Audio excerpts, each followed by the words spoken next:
Hi, ich bin Martina. So schön, dass du da bist. Dieses Video ist für dich, wenn es dir gerade schwer fällt, eine Person oder eine Situation loszulassen, obwohl du schon merkst, hey, eigentlich tut mir das überhaupt nicht gut. Vielleicht kannst du gerade gar nicht mehr aufhören, an eine Person zu denken, die dich verletzt hat und spielst diese Geschichte immer wieder in deinem Kopf ab. Oder du spürst eigentlich ganz genau, dass dich das Leben woanders hinzieht, aber du kannst deine aktuelle Lebenssituation einfach nicht loslassen. Und das ist auch echt überhaupt nicht leicht.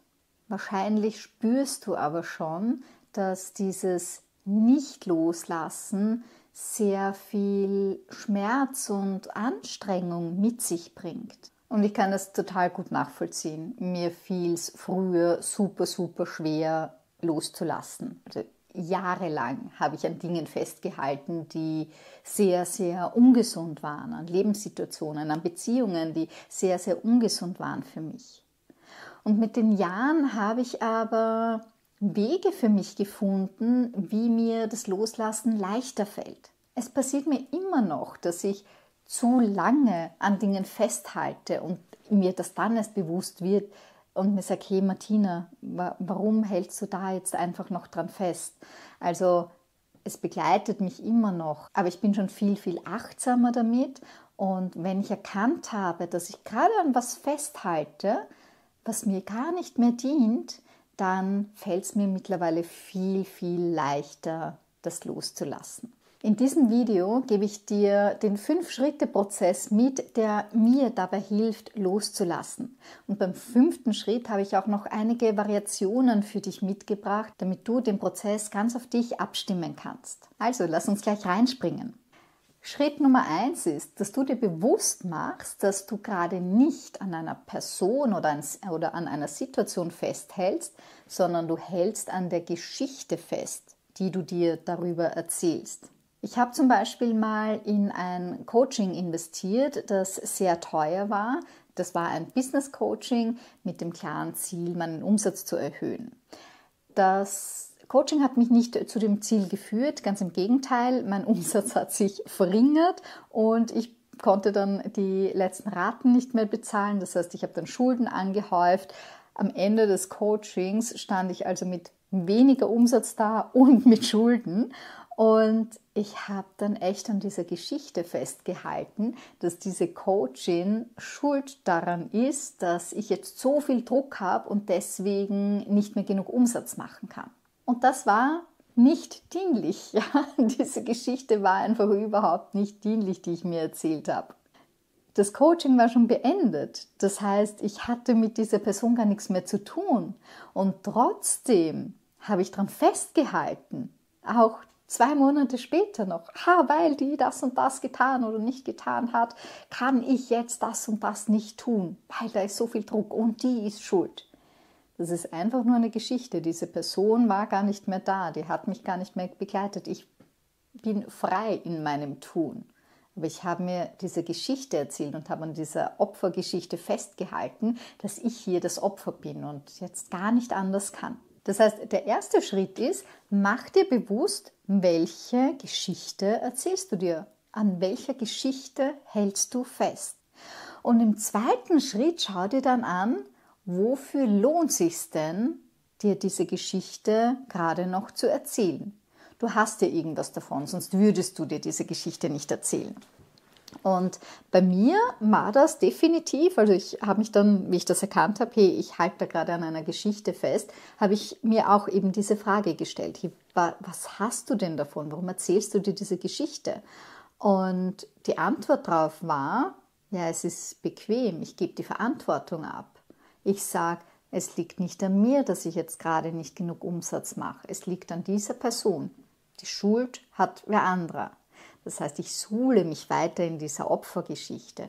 Ich bin so arm, ich kann ja gar nichts tun. Das ist bequem. Klar, es war schmerzhaft, aber trotzdem war es bequem. Ich habe mich aus der Verantwortung für mein Leben genommen. Wenn du dir das klar gemacht hast, dann gehen wir weiter zum 3. Punkt, nämlich der Frage, wofür würde es sich denn lohnen, diese Geschichte loszulassen? Oder vielleicht anders formuliert, welchen Preis zahlst du denn gerade, dass du noch an dieser Geschichte festhältst? Also was kostet es dich? Und bei mir war es so, dass ich erkannt habe, naja, wenn ich an dieser Geschichte festhalte, dann ist der Preis, den ich dafür bezahle, dass ich nicht am Steuer meines Lebens sitze, dass diese Person Macht über mich hat, weil sie Macht über meine Gefühle hat, weil ich ihr diese Macht gebe. Das heißt, würde ich die Geschichte loslassen, dann wäre ich wieder zurück in meiner Eigenmacht. Dann wäre ich wieder am Steuer, dann könnte ich mein Leben wieder frei gestalten, wenn ich mich befreie von dieser Geschichte. Und wenn du das klar hast, ja, wenn du ganz klar weißt, wofür würde es sich lohnen, weiter an der Geschichte festzuhalten oder wofür würde es sich lohnen, diese Geschichte loszulassen, dann kannst du eine klare Entscheidung treffen, ob du daran festhalten willst oder ob du loslassen willst. Und wenn du dich fürs Loslassen entscheidest, dann ist der 5. Schritt eine Art von Loslassritual. Also wenn du dich jetzt entschieden hast, loszulassen, wie kann dir das jetzt wirklich gelingen? Und da habe ich schon unterschiedliche Dinge ausprobiert und je nach Situation fühlen sich vielleicht andere Möglichkeiten richtig und stimmig an. Und ich gebe dir hier jetzt ein paar Beispiele mit, die ich in der Vergangenheit schon gemacht habe, die sich für mich als hilfreich erwiesen haben. Das sind nicht alle Möglichkeiten, die es gibt, also sei da kreativ, was auch immer dir beim Loslassen hilft. Mach das. Bei all diesen Ritualen, das möchte ich noch vorweg sagen, ist das in der Regel nichts, was du einmal machst und dann ist das Thema gegessen, dann hast du losgelassen. Ich habe die Erfahrung gemacht, dass ich Wiederholung brauche, dass ich das Ritual immer und immer wiederhole, über ein paar Wochen oder vielleicht auch über ein paar Monate, ja, je nachdem, wie tief diese Verbindung sitzt.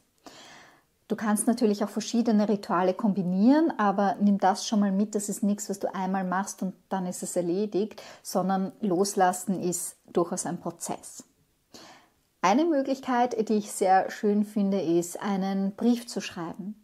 Einen Brief mit allem, was du sagen möchtest. Da kann alles drinstehen, was du gerade noch am Herzen hast. Ja? Da kannst du Menschen beschimpfen, da kannst du dich bedanken, da kannst du die Situation reflektieren. Was auch immer du einfach noch am Herzen hast, schreib das rein und dann verbrenn den Brief oder zerreiß ihn oder was auch immer. Eine andere schöne Möglichkeit ist eine Loslass-Meditation.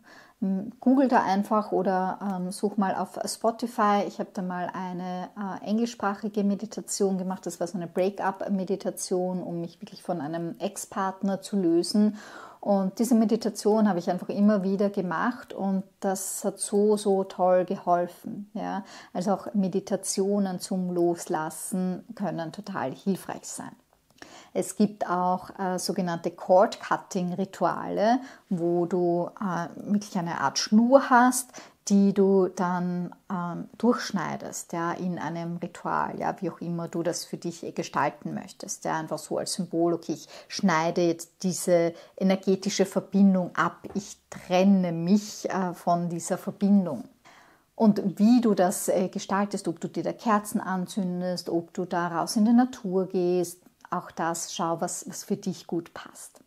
Und womit ich auch schöne Erfahrungen gemacht habe, das war das, was ich jetzt mit dieser Geschichte, mit dieser Coaching gemacht habe, um das wirklich loszulassen, ist dieses hawaiianische Vergebungsritual. Das besteht grundsätzlich aus 4 Sätzen. Ich habe dann einen 5. dazugegeben. Das habe ich mal bei einem anderen Coach in einem YouTube-Video gehört und fand das schön. Ich habe es für mich einfach als Mantra genutzt.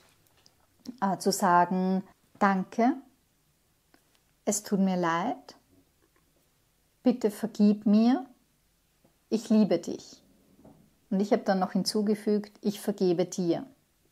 Und jetzt wirst du dich vielleicht fragen, warum sollte ich mich bei einer Person bedanken, die mich vielleicht verletzt hat? Oder warum sollte ich um Vergebung bitten, wenn es doch vielleicht eher darum geht, dass ich vergebe? Und das hat verschiedene Aspekte. Der erste Teil, also die Reihenfolge, wie du das sagst, ist im Grunde egal. Ja? wie es jetzt ich in dieser Reihenfolge hatte, war jetzt der erste Teil Danke. Zum einen hat diese Person vielleicht auch Gutes getan. Niemand ist nur schlecht. Also am Beispiel von meiner Coachin kann ich aufrichtig Danke sagen, weil sie mir in anderen Aspekten durchaus weitergeholfen hat. Also danke für das, was du für mich getan hast. Danke auch an Gott für diese Erfahrung. Dann das nächste. Es tut mir leid. Es tut mir leid an die Person gerichtet, dass ich dir nicht mit Liebe begegnet bin. Es tut mir leid, dass ich deinem Unbewussten, das vielleicht verletzt ist und aus dieser Verletzung heraus gehandelt hat, dass ich diesem Anteil von dir nicht mit Liebe begegnet bin. Es tut mir leid, auch an mich selbst gerichtet, dass ich nicht für mich war. Solange ich an dieser Geschichte festgehalten habe, habe ich gegen mich gekämpft, statt für mich da zu sein. Also auch es tut mir leid, an mich selbst gerichtet. Bitte vergib mir, an die Person gerichtet. Vergib mir, dass ich dir nicht mit Liebe begegnet bin, indem ich an dieser Geschichte festgehalten habe. An mich selbst, vergib mir, dass ich nicht für mich selbst da war, dass ich gegen mich gekämpft habe. Und auch an Gott, vergib mir, dass ich an meinem Groll festgehalten habe. Ich liebe dich, an die Person. Ich begegne dir mit Liebe, ich begegne deinen Anteilen mit Liebe. Ich liebe dich an mich gerichtet. Hey, ich liebe dich. Ich liebe dich an Gott gerichtet. Ich liebe dich, Gott. Und der Zusatz, ich vergebe dir. Auch das kann sehr kraftvoll sein. Wirklich auch zu sagen, hey, ich vergebe dir, an die Person gerichtet. Ich vergebe dir, dass du mich verletzt hast oder was auch immer. Ich vergebe dir, dass du mich in eine schwierige Situation gebracht hast. Und diese Worte habe ich als Mantra wirklich mir immer und immer und immer wieder aufgesagt. Entweder tatsächlich laut ausgesprochen oder vor dem Einschlafen in Gedanken und auch untertags immer wieder. Einfach immer wieder diese Sätze. Danke, es tut mir leid, vergib mir, ich liebe dich, ich vergebe dir. Und das hat etwas in mir gelöst. Das hat mir wirklich das Loslassen ermöglicht. Und damit wünsche ich dir heute noch einen wundervollen Tag und alles Gute beim Loslassen. Alles Liebe zu dir.